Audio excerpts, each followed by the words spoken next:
The train rattled beneath them, steel wheels clicking against tracks as dawn broke over the horizon. Inside the cramped compartment, 40 Romanian soldiers sat shoulder to shoulder, the stale air heavy with sweat and fear.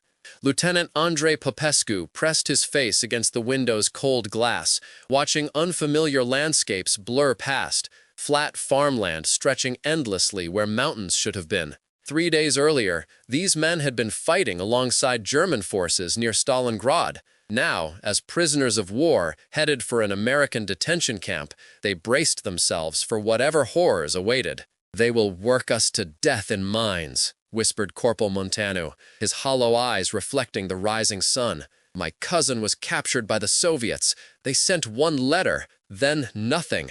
Lieutenant Popescu nodded grimly. Rumors had circulated through Romanian ranks about American brutality, stories of starvation, medical experiments, and prisoners forced to dig their own graves. After all, wasn't that how all victors treated their captives? The war had taught them that much. As the train slowed near a small Midwestern town, the men fell silent, each preparing himself for whatever came next. What kind of hell would Americans devise for soldiers who had fought alongside their enemies? None could have imagined that the greatest shock awaiting them wouldn't be pain or punishment, but something far more disorienting: the simple sight of an ordinary American grocery store. The guards who met them at the station weren't the monsters of propaganda. They stood tall in pressed uniforms, rifles held casually, faces neither cruel nor particularly interested in their new charges. "Line up," called an interpreter in broken Romanian. "Single file. Follow instructions."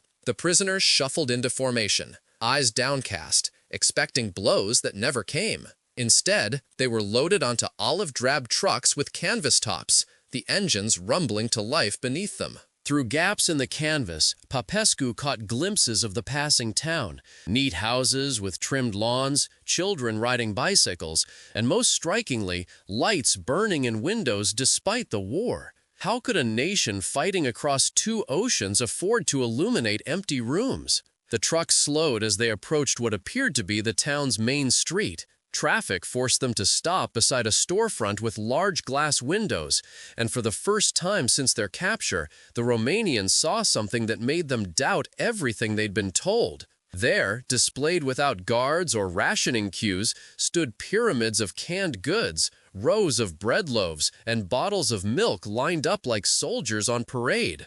An ordinary American grocery store, its abundance visible to anyone passing by. Several prisoners pressed against the canvas for a better look, disbelief etched across their faces. "It must be fake," muttered Sergeant Vasilescu. "Props for foreigners to see."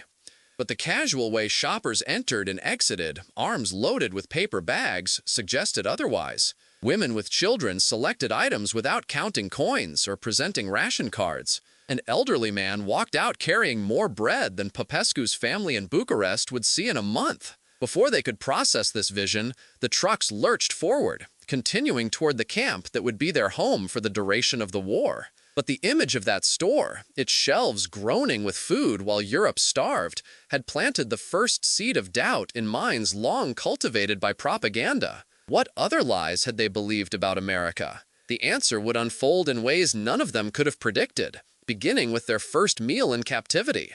As the trucks rolled through the camp gates, the Romanian prisoners saw not the death camp they'd imagined, but rows of wooden barracks, a mess hall, and even a small recreation field.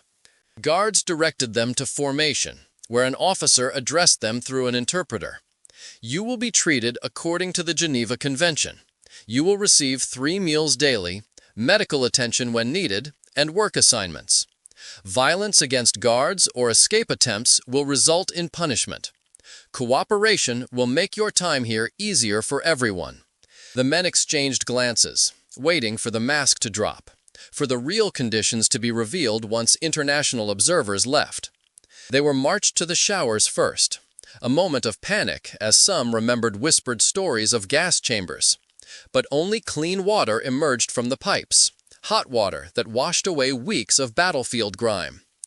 They were issued new clothing: underwear, socks, work pants, and shirts with PW stamped across the back.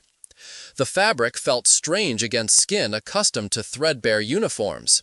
Too clean, too fresh, as if it had never been worn by another desperate soldier. Dinner that evening delivered the first real shock. The mess hall tables were set with plates, actual plates, not the dented mess tins they'd carried through Russia. On each plate sat a portion of meat stew with vegetables, a roll with a pat of butter, and a cup of coffee with real sugar available for those who wanted it. The Romanians approached cautiously, certain this bounty must be a cruel joke, perhaps photographed for propaganda before being whisked away. "Eat," urged the guards, seeming almost amused by their hesitation. Corporal Munteanu was the first to break, hunger overcoming suspicion. He shoveled a spoonful of stew into his mouth, then froze, eyes widening. "It's real," he whispered, "and there's actual meat." One by one, the others began eating, the mess hall growing quiet, except for the sound of spoons against plates. For men who had survived on black bread and thin cabbage soup during the Russian campaign, this simple meal seemed like a feast from another world. Lieutenant Popescu found himself unable to finish his portion, his shrunken stomach unaccustomed to such richness. When guards noticed uneaten food, they showed no anger, no punishment for waste. Instead, they simply collected the plates. This casualness toward leftover food, perhaps more shocking than the meal itself. That night in the barracks, the men whispered among themselves, trying to make sense of what they'd witnessed. "It's temporary," insisted Sergeant Vasilescu. "For show, until the Red Cross inspectors leave." "But why waste real food on prisoners?" asked a young private. "In Romania, even generals can't get butter now." Lieutenant Popescu lay awake on his bunk, the clean sheets another unexpected luxury. He recalled the grocery store they'd glimpsed, its casual abundance, and now this meal with meat and butter served to enemy soldiers. A disturbing thought formed in his mind. What did that say about the war's inevitable outcome? And worse, what did it suggest about the society they'd left behind, where ordinary citizens stood in day-long queues for a single loaf of bread? Sleep came reluctantly that night, troubled by questions none dared speak aloud. Had they been fighting on the wrong side all along?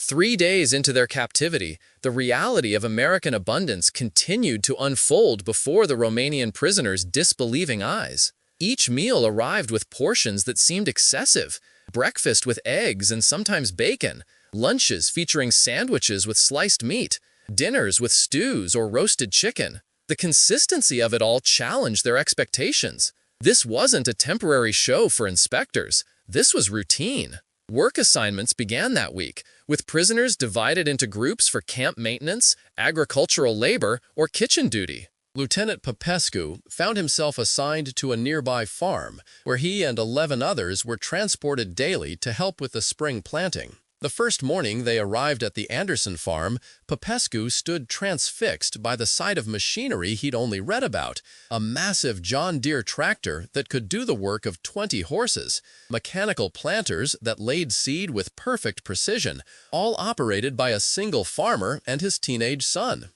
"In my village," whispered Private Dumitru, 15 families share one plow and 2 horses. The farmer, a weathered man named Jack Anderson, demonstrated what he needed from them without any apparent concern that these men were enemy soldiers.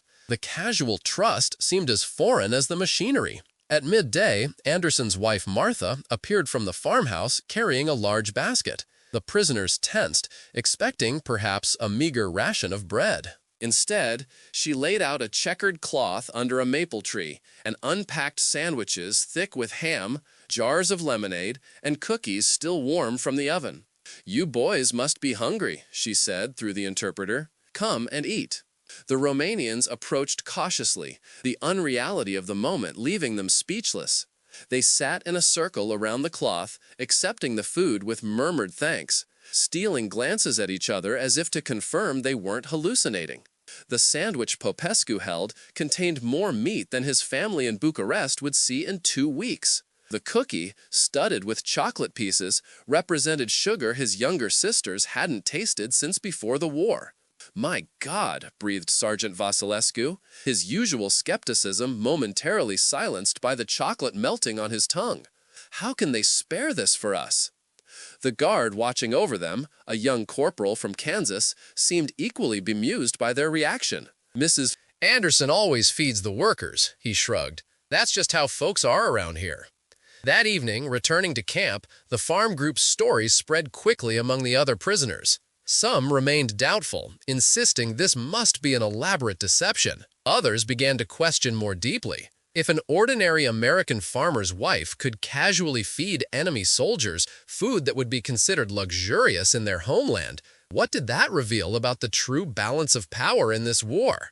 The grocery store they'd glimpsed on arrival no longer seemed like an anomaly, but a window into a reality they'd been unable to imagine. A country where abundance was so commonplace that it extended even to prisoners of war. In the quiet of the barracks that night, Lieutenant Popescu heard Corporal Montagnano sobbing quietly into his pillow. When he asked what was wrong, the man turned his face, wet with tears. "My daughter," he whispered. "She's 5. Before I left for the front, she asked me what chocolate tastes like. I couldn't remember clearly enough to tell her, and today I ate 2 cookies while she goes hungry." The words hung in the darkness, giving voice to the guilt many felt. They were enemies of America, yet they ate better in captivity than their own children did at home. The realization was more painful than any physical deprivation could have been. Something was deeply wrong with the world they'd come from, a truth that would become clearer with each passing day in this strange land of plenty. The camp routines settled into predictable rhythms as spring warmed into summer, but the Romanian prisoners found themselves increasingly unsettled by the contrasts between their expectations and reality. Weekly medical checks revealed another layer of the American approach to warfare. Dr. James Miller, the camp physician, examined each man personally, prescribing treatments for conditions many had simply lived with for years. "You have an abscessed molar," he told Private Radu after an examination. "We'll need to extract it tomorrow." The Romanian blanched, remembering battlefield dentistry with no anesthesia. The next day, he was escorted to a small clinic where, to his astonishment, he received not only painkillers but an actual local anesthetic before the procedure. He returned to the barracks with antibiotics and pain medication, his face a mask of confusion. "They used more medicine on my tooth than our field hospital had for 50 wounded men," he told the others, voice barely above a whisper. Why waste such things on an enemy? Similar revelations occurred when Sergeant Vasilescu developed pneumonia. Instead of being left to recover or die on his own, he was moved to the camp infirmary, given penicillin, a drug most had never heard of, and attended by nurses who checked his temperature every 4 hours. Lieutenant Popescu, visiting him during recovery, found the sergeant staring at the ceiling, his usual cynicism replaced by troubled contemplation. "My brother died of pneumonia last winter in Bucharest," Vasilescu said quietly.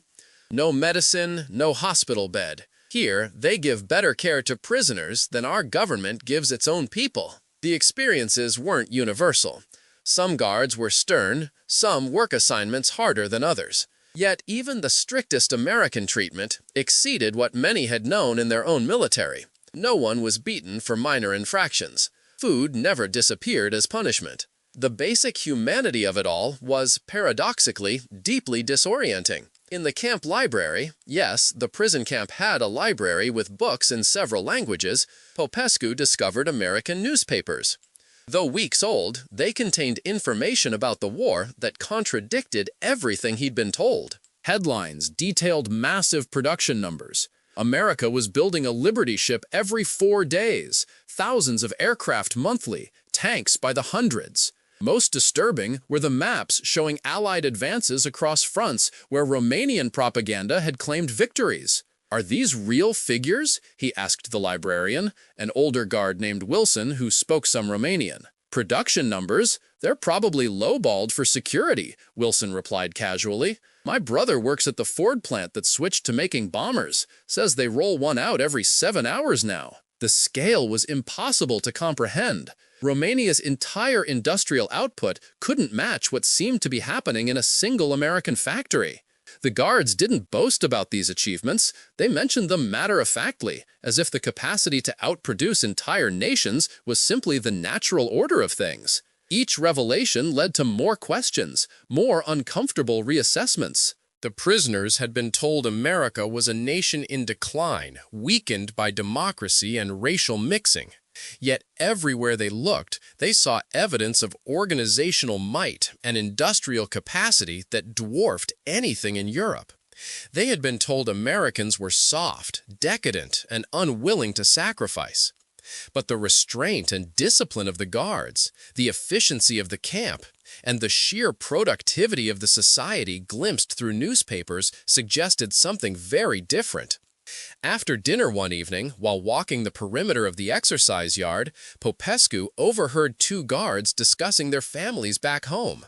One mentioned his mother working in an aircraft factory. Another spoke of sisters volunteering with the Red Cross. Women working in factories? This casual conversation revealed yet another dimension of American strength. A society that mobilized everyone, not just its men, for the war effort. Back in Romania, women were still largely confined to traditional roles. Here was another advantage the Allies held, one never mentioned in Axis propaganda, a willingness to use the full human resources of their nations. The lieutenant found himself wondering how many other misconceptions had shaped their understanding of this conflict, and how deeply those falsehoods had led them toward defeat. The unraveling of certainty felt like standing on shifting ground, with each new day in captivity washing away another foundation stone of his former beliefs. In July, a new group of prisoners arrived at the camp. These men captured more recently in Italy. Their gaunt faces and desperate hunger made the original Romanian group realize how much they had physically recovered under American care. The newcomers brought fresh news from the front, all of it bad for the Axis powers.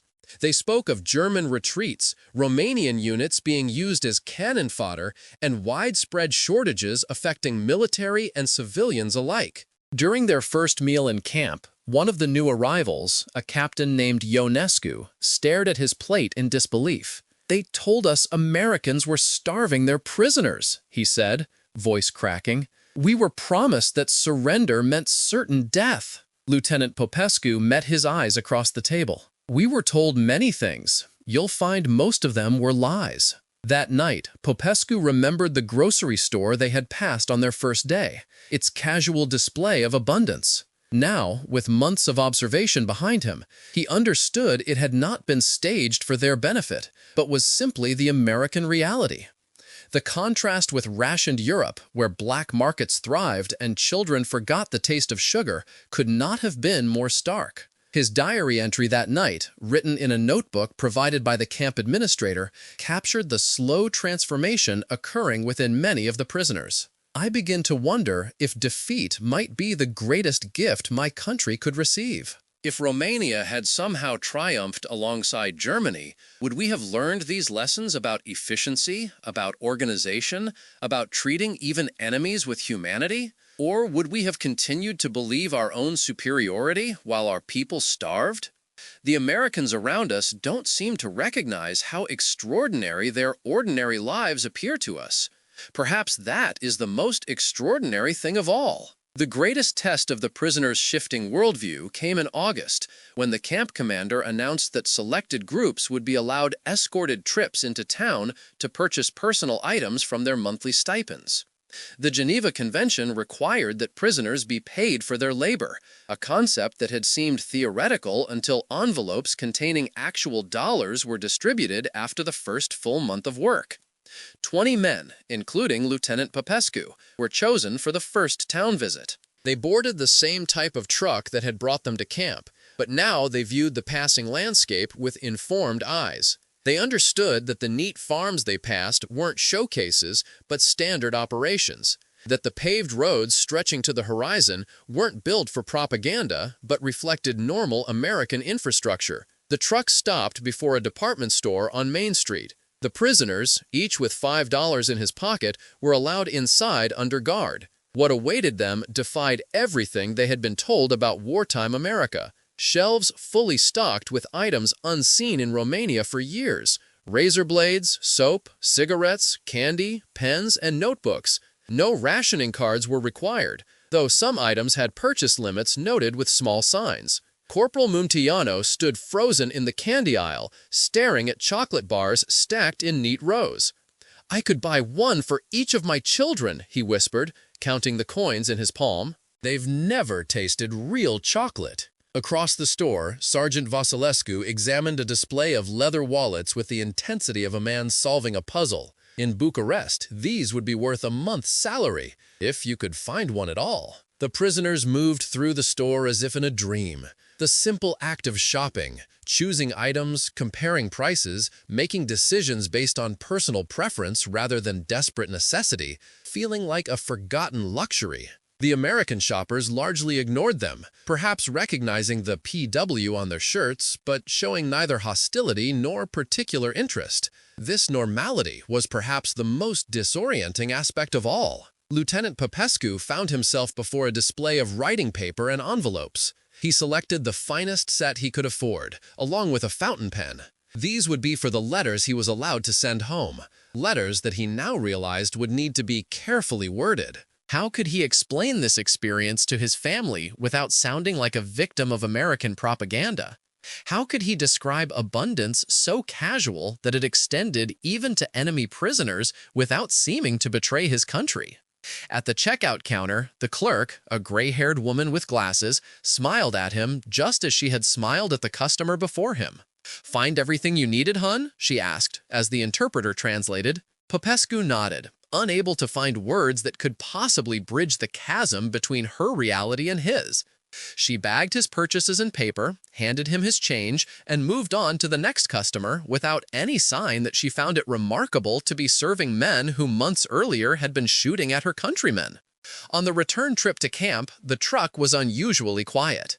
Each prisoner sat with his small purchases, lost in thought. The simple retail experience had accomplished what months of good food and fair treatment had begun: a complete dismantling of their preconceptions about America, about the war, and most painfully, about their own countries. "They could have conquered Europe without firing a shot," Private Dumitru finally said, breaking the silence. "If people saw how they live, the Germans would never have found followers." "Perhaps that's why we were never told the truth," replied Popescu. "How do you motivate men to die for a cause when the enemy offers a better life than your own leaders provide?" No one had an answer to that question. The truck continued toward camp, carrying men whose worldview had been irreparably altered, not by propaganda or indoctrination, but by the simple experience of buying soap and chocolate in an ordinary American store. As autumn painted the surrounding countryside in brilliant reds and golds,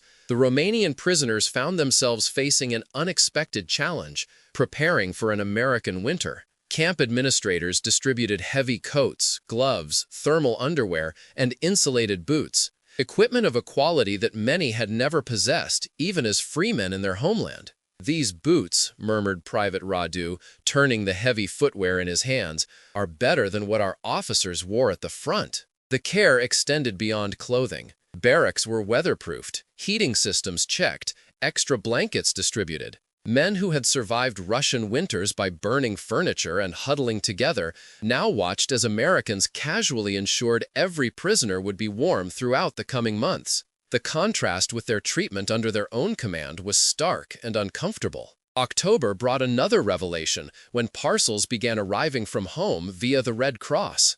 After careful inspection for contraband, the packages were distributed during mail call. Lieutenant Popescu received a small bundle from his mother, containing a hand-knitted scarf, some Romanian sweets carefully preserved, and a letter filled with coded references to deteriorating conditions in Bucharest. Reading between the lines, he understood that food shortages had worsened, fuel was nearly impossible to obtain, and Allied bombing had increased. His mother's careful penmanship couldn't disguise the desperation, as she inquired whether he needed warm clothes or food. A mother still trying to care for her son, unaware that he now lived in greater comfort as a prisoner than she did as a free Romanian citizen. That evening, men shared their packages in the barracks, passing around homemade cookies that tasted of scarcity, made with substitutes for butter, sugar, and eggs. The contrast with the camp's mess hall fare was painful. Their families had sacrificed precious rations to send these treasures, never imagining their sons and husbands were already better fed than they were. "My wife sold her mother's silver to buy these cigarettes," said Sergeant Vasilescu, holding up a small packet of Romanian tobacco. "At home, they're smoking dried leaves now." He stared at the American cigarettes he'd purchased at the camp canteen for pennies, then at his wife's precious gift, and his hands trembled. Later that week, during their town visit, several prisoners used their stipends to purchase items not for themselves, but to send home. Soap, razor blades, chocolate, items nearly mythological in war-ravaged Romania. Lieutenant Popescu found himself in the grocery store they had first glimpsed months earlier, this time as a customer rather than a passing observer. He stood before shelves of canned meat, calculating which would provide the most nutrition in the smallest package to send to his family. An American housewife noticed his concentration and the PW on his shirt. "First time shopping?" she asked, through the interpreter who accompanied them. Popescu nodded, embarrassed. "The Spam is good value," she suggested, pointing to a shelf. "My husband's in the Pacific, and he says they eat it every day. It keeps well." This casual interaction, an American woman helping a Romanian prisoner select food to send to his hungry family back in an enemy nation, crystallized everything that had shifted in his understanding. The humanity of it transcended politics, propaganda, and even the war itself. He thanked her with the few English words he had learned, and she smiled before continuing with her shopping, the encounter already forgotten. For Popescu, it was unforgettable. He purchased the Spam, along with chocolate and vitamins, carefully packaging them that evening to send home. As he wrote the accompanying letter, he struggled with what to say. How could he explain that the enemy had shown him more consideration than his own government ever had? That the Americans he'd been taught to hate now provided the means for him to care for his family across thousands of miles? In the end, he wrote simply, "The Americans treat us according to international law. I am well fed and housed. Do not believe everything you hear about conditions here." It was as close to truth as censors on both sides would allow, a whispered reality that might spark questions in those he loved, questions that had already transformed his own understanding of the conflict that had engulfed the world. The package and letter, once sent, created a bridge between worlds, from American abundance to European scarcity, from a prisoner with access to chocolate to a family that had forgotten its taste. This inversion of expected reality was perhaps the most profound lesson of captivity, that sometimes bars and guards could contain a kind of freedom, while those outside lived in the true prison of propaganda and want. In that grocery store, selecting cans to nourish his distant loved ones, Lieutenant Andrei Popescu understood a truth about power that no military academy had taught him, that real strength lay not in conquest, but in having so much you could share even with your enemies. Christmas 1944 arrived with a light dusting of snow across the camp. The mess hall was decorated with paper chains and a small tree, while the kitchen staff prepared a special meal featuring roast turkey, cranberry sauce, and pumpkin pie. For many of the Romanian prisoners, it was their first American Christmas, and the festivities prompted both wonder and melancholy. In an unexpected gesture, the camp commander allowed a Christmas Eve gathering where prisoners could share traditions from home. The Romanians sang carols in their native language, their voices rising in harmony that transcended the barbed wire surrounding them. Several guards joined to listen, some even learning phrases of Romanian songs. Lieutenant Popescu, watching American soldiers humming along to his homeland's music, felt the world tilting again on its axis. The enemy had become an audience, appreciative and respectful of the very culture they were fighting against. On Christmas morning, each prisoner received a package from the American Red Cross containing socks, a knitted hat, chocolates, playing cards, and a small book of translated stories. The generosity toward men who months earlier had been shooting at American allies seemed to defy all military logic. Yet it was consistent with everything they had witnessed in captivity. A nation so secure in its resources that it could afford compassion even in wartime. After Christmas dinner, Dr. Miller, the camp physician, called Lieutenant Popescu to his office. Concerned, the Romanian officer wondered if he had fallen ill without realizing it. Instead, the doctor handed him an envelope. "Your sister wrote to the Red Cross about your mother's condition," Miller explained. "Pneumonia is serious, especially with medicine shortages over there. I've included antibiotics in your next care package. The instructions are translated into Romanian. It might help." Popescu stared at the envelope, unable to speak. This American doctor, who treated hundreds of prisoners as part of his duties, had taken time to respond to a personal plea from an enemy family. The medication that might save his mother would cross battle lines, carrying healing instead of harm. The moment stripped away any remaining illusion about the nature of the conflict. How could anyone call evil a nation whose doctors sent medicine to the families of those trying to destroy them? As 1945 began, news of the war's progression reached the camp through approved newspapers and radio broadcasts. The prisoners learned of Romania's switch to the Allied side in August 1944, making them technically no longer enemies, but rather citizens of a co-belligerent nation. This strange twist of fate added another layer of complexity to their experience. They had been captured fighting against the Americans, but their homeland now fought alongside them. The reality of Romania's situation became clearer through letters describing Soviet occupation, political purges, and continued hardship. Many prisoners realized they might have more freedom and safety in American captivity than they would as liberated Romanians under Soviet control. This bitter irony was not lost on Lieutenant Popescu, as he read his sister's carefully coded warnings about Red Army behavior in Bucharest. Spring brought news of Germany's collapse, followed by victory in Europe. The camp erupted in complex emotions: relief that the killing had stopped, uncertainty about what would come next. The American guards celebrated quietly, mindful of the prisoners' ambiguous position. These men were no longer enemies, but neither were they truly allies. They existed in a liminal space created by shifting political realities. In June 1945, camp administrators announced that repatriation would begin for Romanian prisoners. Each man would be interviewed to determine whether he wished to return to Romania or seek asylum elsewhere, given the Soviet occupation. The choice tore at many. Home called with the pull of family, language, and belonging. Yet the Romania they would return to was not the one they had left. It was now falling behind the emerging Iron Curtain. Lieutenant Popescu sat across from the repatriation officer, an American captain with kind eyes and a folder containing his camp record. "You've been an exemplary prisoner, Lieutenant," the captain noted. No disciplinary issues. Good work reports. You're eligible for immediate repatriation, or, given Romania's current political situation, you may request asylum in the United States or another allied nation. Popescu thought of his mother, recovering thanks to American antibiotics. His sisters, who needed protection in a city now prowled by Soviet soldiers. The Romania he loved, not the political entity it had become. "I must return," he said finally. "My family needs me."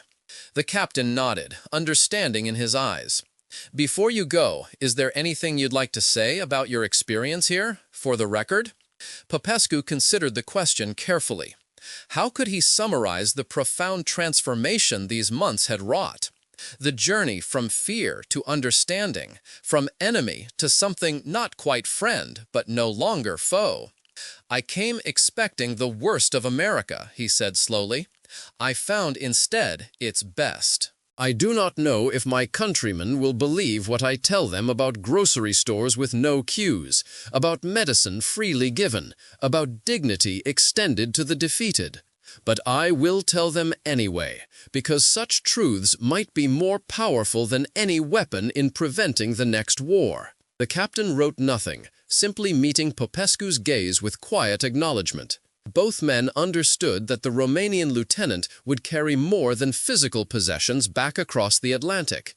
He would carry the memory of abundance so casual it extended to enemies, of humanity that transcended battle lines, of a nation powerful enough to afford compassion.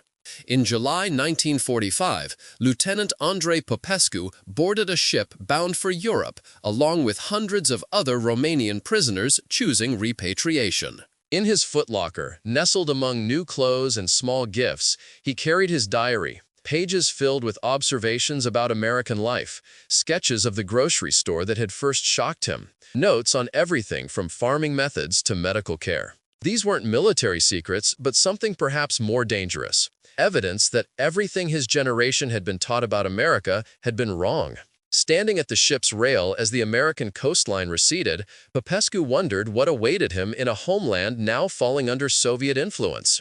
Would there be space for the truths he had witnessed, or would new propaganda replace old, continuing the cycle of deception?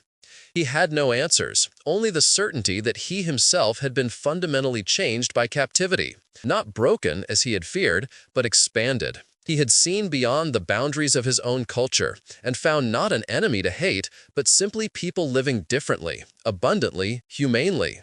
Perhaps that was the most valuable thing he carried home, the knowledge that the world contained possibilities beyond what he had been taught to believe. That grocery stores could overflow with bread and milk even during wartime. That enemies could extend kindness without ulterior motives. That the most powerful weapon against hatred might be something as simple as the truth about how others live. Years later, when his grandchildren would ask about the war, Andrei Popescu would tell them not of battles or victories, but of standing transfixed before an American grocery store, watching shoppers casually select foods his country had forgotten existed. In that ordinary moment, he would explain, he learned more about why wars are fought and why they are lost than any military strategy could teach.